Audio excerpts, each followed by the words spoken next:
اعوذ باللہ من الشیطان الرجیم بسم اللہ الرحمن الرحیم السلام علیکم ورحمۃ اللہ وبرکاتہ۔ امید آپ سبھی خیریت سے ہوں گی اور ایمان کی بہترین حالت میں ہوں گی۔ آج ہم لوگوں نے سورۃ الواقعہ سورۃ نمبر 56 کی تفسیر پڑھنی ہے۔ سب سے پہلے سورۃ کا نام، وجہ تسمیہ۔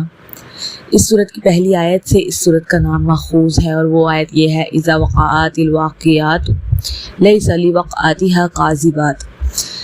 جب قیامت واقع ہو جائے گی تو اس کے وقوع کے متعلق کوئی جھوٹ بولنے والا نہیں ہوگا۔ جب نبی کریم صلی اللہ علیہ وآلہ وسلم قریش مکہ کو قیامت، حشر و نشر، حساب کتاب اور جنت دوزخ کی خبریں سناتے تھے تو کفار مکہ یہ کہتے تھے کہ یہ سب خیالی اور فرضی باتیں ہیں، ان میں سے کسی کا وقوع نہیں ہوگا، قیامت واقعہ نہیں ہوگی، نہ حساب کتاب ہوگا۔ تب اللہ تعالیٰ نے یہ سورت نازل فرمائی کہ جب قیامت واقع ہو جائے گی تو پھر اس کے وقوع کو جھٹلانے والا کوئی نہیں ہوگا۔ زمانے نزول کی بات کریں تو اس صورت میں ایک آیت ہے لَيَمَسُّهُ إِلَّا الْمُطَهَّرُونَ 79، آیت نمبر 79 ہے اس صورت کی، صورت واقعہ کی۔ اس قرآن کو صرف پاک لوگ ہی چھو سکتے ہیں۔ حضرت عمر کو جب معلوم ہوا کہ ان کی بہنوئی اور بہنوئی اسلام لا چکے ہیں تو ان کے گھر گئے۔ اس وقت حضرت خباب بن ارت رضی اللہ تعالیٰ عنہ سے قرآن مجید پڑھ رہے تھے تو حضرت عمر آئے تو انہوں نے قرآن مجید کے اوراق چھپا دیے۔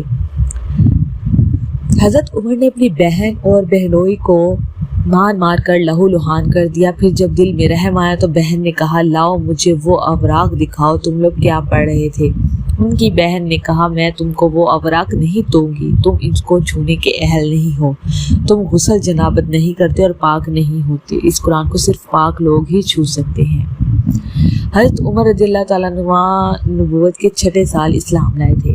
اس سے معلوم ہوا کہ سورۃ واقعہ نبوت کے 6 سال کے لگ بھگ نازل ہوئی تھی۔ ترتیب نزول کے اعتبار سے سورت کا نمبر 46 ہے اور ترتیب مصحف کے اعتبار سے سورت کا نمبر 56 ہے۔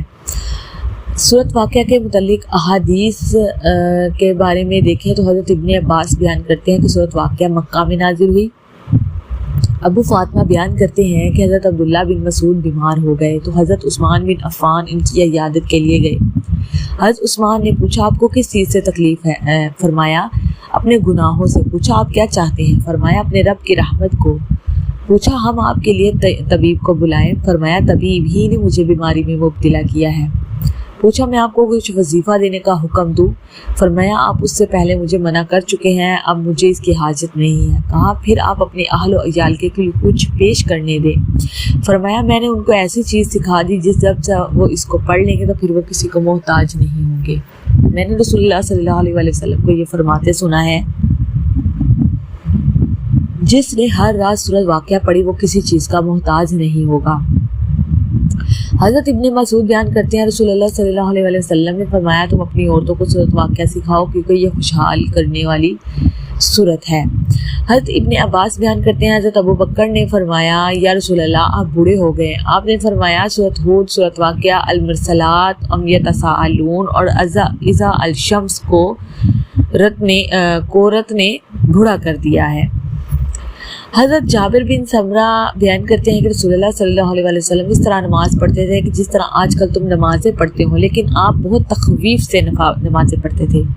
آپ کی نماز اس طرح ہوتی تھی جیسے تمہاری مختصر نماز ہوتی ہے۔ آپ کی فجر کی نماز میں سورۃ واقعہ اور اس جیسی صورتیں پڑھا کرتے تھے۔ ماں قبل سے ربط کی بات کریں تو سورۃ رحمان میں فرمایا گیا تبارک اسم ربی کا ذل جلال والاکرام، یعنی برکت والا نام اللہ تعالیٰ کا ہے اور وہی برکات و ہدہ ہے۔ اب سورۃ واقعہ میں دوبارہ ارشاد فرمایا گیا فسبح باسم ربک العظیم، یعنی اس صفت برکت دینے میں اللہ تعالیٰ کو شریکوں سے پاک سمجھو۔ سورۃ واقعہ کے مقاصد و مضامین کی بات کریں تو سورۃ واقعہ کی ابتدا میں بیان فرمایا گیا جب قیامت آئے گی تو زمین میں زلزلہ آ جائے گا، پہاڑ ریزہ ریزہ ہو جائیں گے، پھر جو لوگ حساب کے لیے پیش ہوں گے ان کی 3 قسمیں ہوں گی۔ پہلی قسم ہوگی اصحاب الشمال جن کا اعمال نامہ ان کے بائیں ہاتھ میں ہوگا۔ دوسری قسم ہوگی اصحاب الیمین جن کا اعمال نامہ ان کے سیدھے ہاتھ میں ہوگا۔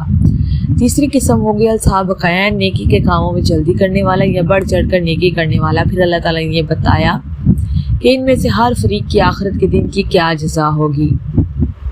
یہ بتایا گیا ہے کہ قیامت کے دن تمام اولین اور آخرین کو میدان حشر میں جمع کیا جائے گا۔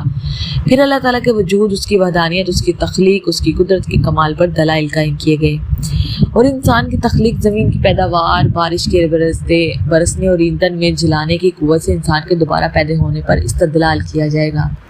پھر اللہ تعالیٰ نے یہ بتایا کہ قرآن مجید کا ذکر اس سے پہلی کتابوں میں بھی تھا، اور یہ کہ اس کو پاک لوگوں کے سوا اور کوئی نہیں چھو سکتا۔ اللہ تعالیٰ نے نیکوکاروں اور بدکاروں کی جزا اور سزا کا ذکر فرمایا ہے، اور آخر میں شرک اور کفر پر زجر و توبیخ کی ہے۔